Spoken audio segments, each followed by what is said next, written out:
فلسطین کے مسئلے کو مذہبی مسئلہ نہیں مانتا. بہت ایمانداری کی بات عرض کر رہا ہوں. میرے نزدیک وہ انسانیت کا مسئلہ ہے. وہ مسئلہ مسلمان کا نہیں، ہر انسان کا مسئلہ ہے. وہ ہر اس انسان کا جو ظلم کے خلاف ہے. بیت القدس جو ہے وہ بنیادی طور پہ ہم یہ نہیں بھولنا چاہیے وہ تینوں مذاہب کی ایک متبرک کیا یادگار ہے. ہم یہودیت کے خلاف نہیں ہیں، ہم صہیونیت کے خلاف. ظلم کرنے والا جتنا بڑا مجرم ہوتا ہے اتنا ہی بڑا مجرم وہ بھی ہوتا ہے جو کہ اس کا ساتھ دینے والا ہوتا ہے. دنیا میں کہیں امن نہیں ہو سکتا جب تک کہ مشرق وسطیٰ میں امن نہیں ہوگا.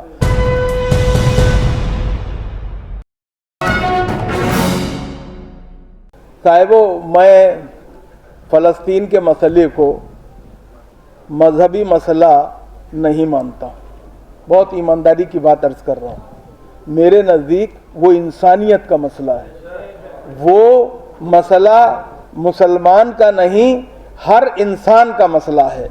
وہ ہر اس انسان کا جو ظلم کے خلاف ہے، جو ناانصافی کے خلاف ہے، جو بربریت کے خلاف ہے، جو بہیمیت کے خلاف ہے، جو غاصبانہ قبضوں کے خلاف ہے، جو کہ لوگوں کو ان کے گھروں سے نکال دینے اور اپنے وطن میں بے وطن بنا دینے کے لیے کیا ہمیں لگے ہوئے ہیں، ان کے خلاف ہے. میں ان سب کا مسئلہ سے سمجھتا ہوں.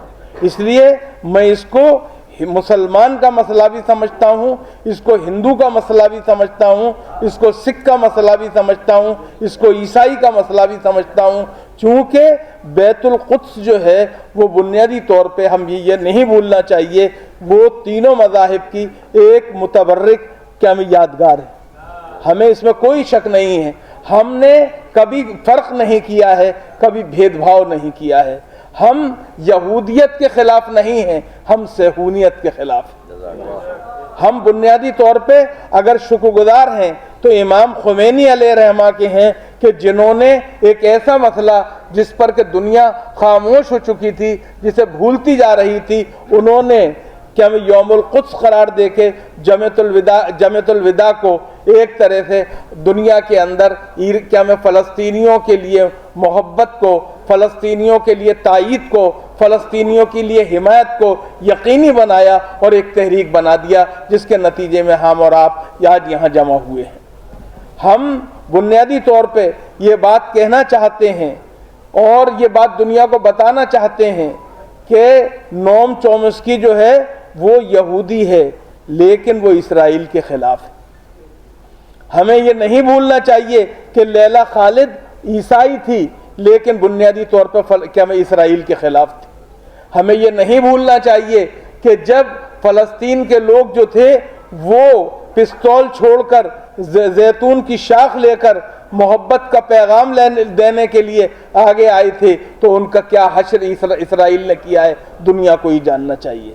صاحبو، مجھے یہ کہنے کی اجازت دیجئے کہ عالم اسلام کے بعض ملکوں نے جن کے لیے اسرائیل کینسر کی حیثیت رکھتا ہے انہوں نے اسرائیل سے ہاتھ ملائے اور یہ کہہ کر ملائے کہ اس طرح سے اسرائیل کی تلخی جو ہے کم ہوگی اور اسرائیل جو ہے اس کا ظلم اور تعدی جو ہے وہ کم ہوگی.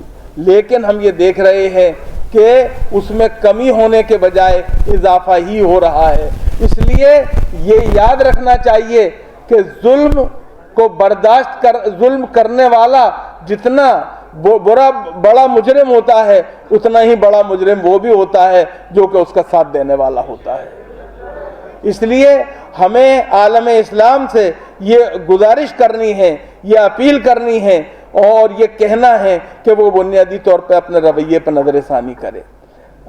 مجھے خوشی ہے کہ تسلیم رحمانی صاحب نے یہاں جو باتیں کہیں وہ بڑی اہم تھیں اور اس میں ایک بات جو اہم ہے وہ یہ ہے کہ وہ ممالک جو اسرائیل کی مذمت تو کرتے ہیں، جو اسرائیل کو برا بھلا تو کہتے ہیں، لیکن جب وقت آتا ہے تو اسرائیل کے خلاف کھڑے ہونے کو تیار نہیں ہوتے ہیں. ہمیں بنیادی طور پہ ان سے شکایت ہے اور دنیا کو ایک بات خوب سمجھ لینی چاہیے. اس بات کو میں بار بار کہتا ہوں اور آج بھی مجھے کہنے کی اجازت دیجیے، دنیا میں کہیں امن نہیں ہو سکتا جب تک کہ مشرق وسطیٰ میں امن نہیں ہوگا. اور مشرق وسطیٰ میں امن اس وقت تک ممکن نہیں ہے جب تک کہ فلسطینیوں کو انصاف نہیں ملے گا، اور بیت المقدس جو ہے اس کو ایک طرح سے اس کی بازیابی کو یقینی نہیں بنایا جائے گا۔ اور ایسا میں آپ کو بتاتا ہوں، دیر ہو سکتی ہے انصاف میں لیکن اندھیر نہیں ہوتا ہے۔ اللہ رب العزت کا فرمان ہے قرآن کریم میں، اور وہ پورا ہو کر رہے گا، اور وہ کیا ہے؟ وہ یہ ہے کہ بسم اللہ الرحمن الرحیم، کیا میں یہ ہے اذا جاء نصر اللہ والفتح ورأیت الناس يدخلون فی دین اللہ افواجا فسبح بحمد ربک واستغفر انہ کان توابا۔ انشاءاللہ العزیز کامیابی ہمارے مقدر ہے، دیر لگ سکتی ہے لیکن وہ ہمارے حصے میں آ کے رہے گی۔